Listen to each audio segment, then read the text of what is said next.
Dalawang opisyal ng Office of the Vice President ang pinakontempt sa pagdinig ng House Committee on Good Government and Public Accountability na sumisiyasat sa paggamit ng OVP ng confidential funds.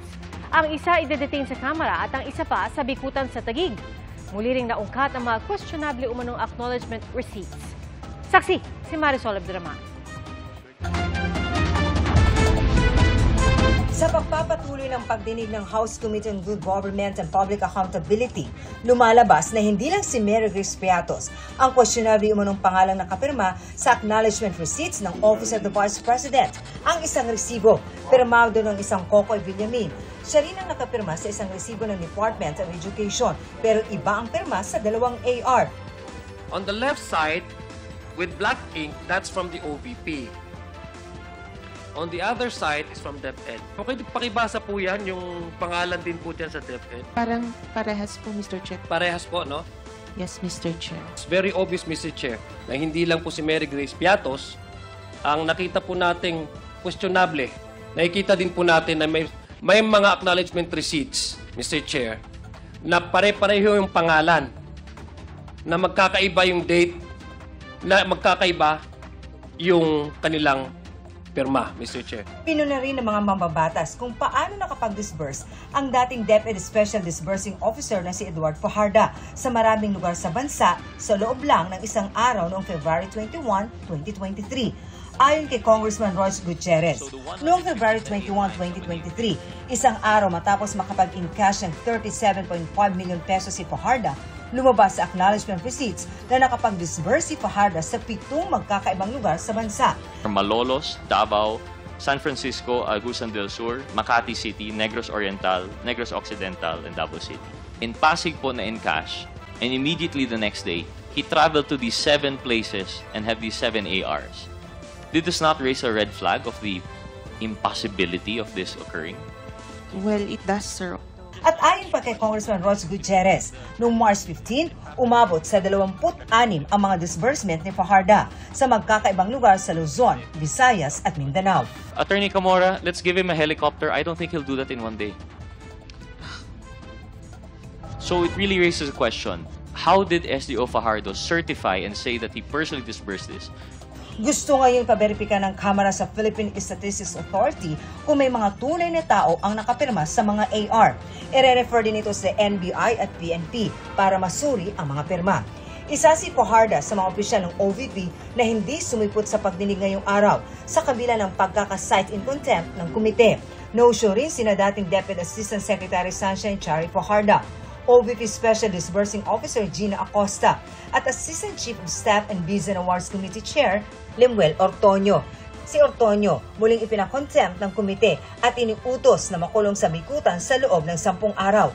Sumulat umano si Ortonio na pupunta siya sa hearing at hiniling na alisin ang contempt order laban sa kanya, pero di siya dumating.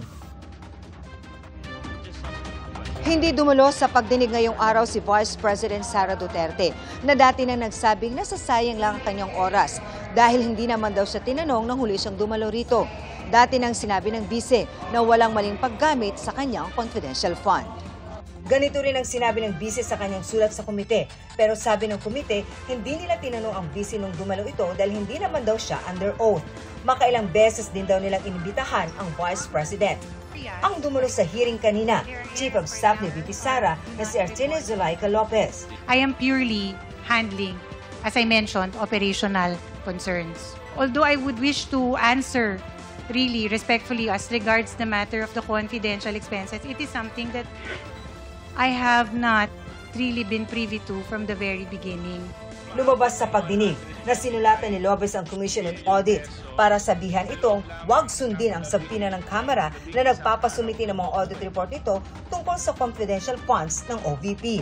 Sabi niya, alam daw ito ni Vice President Sara Duterte. That letter does not in any way seek to undermine the power of Congress. It is simply a request to the Commission of Audit, given that there is still an ongoing audit investigation.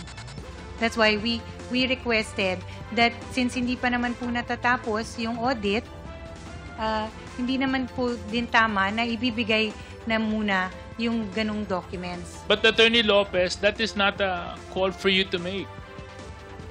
right? Your Honor, it was Precisely because you are the agency that is being investigated. You're asking another agency not to cooperate with Congress when an ongoing investigation is happening. Cited in contempt si Lopez dahil dito. I truly apologize if there was something in that letter that slighted you on a personal note. It was not my intention, Your Honor. And I would like to request to the members of the Honorable Committee to lift that contempt order or to reconsider and grant my request, Your Honor, not to cite me in contempt. We will have the next meeting on November 25, Mr. Chair. So I move na until November 25. Which is on Monday. Yeah. May we request the Sergeant at Arms to arrange a room dito lang po sa vicinity ng House of Representatives. Sa press conference kanina, tumanggi si VP Sara na magkomento kaugnay sa acknowledgement receipts na kinwestiyon sa Kamara. Ayon sa vice, hindi pa niya nakikita ang mga sinasabing resibo. Hindi raw kasi dumaan sa kanya ang mga liquidation documents. Hindi na rin daw gagawa ng karagdagang sagot sa komite ang vice. Bahala na raw ang mga kongresista sa kanilang gagawin. Hindi rin daw niya pinipigilan ang mga empleyado ng OVP na dumalo sa mga pagdinig. Insufficient daw and hindi nila tanggapin. So hindi na rin ako nagsabit. Hindi na rin ako nag-asayang gumawa pa ng affidavit. So padayon lang sila sa ilahang debate. O padayon lang po ng bagyo sa ilahang pag-agi din sa ato. Wala po lang this VP Inday. Atin po ba kayo sa next hearing? Well, it remains to be seen, sir, no? Sa pagkakaroon, case-to-case basis may kung depende kung kinsay dunay madawat na invitation. Para sa GMA Integrated News, Marisol Abduraman, ang inyong saksi. Mga kapuso, maging una sa saksi. Mag-subscribe sa GMA Integrated News sa YouTube para sa iba't ibang balita.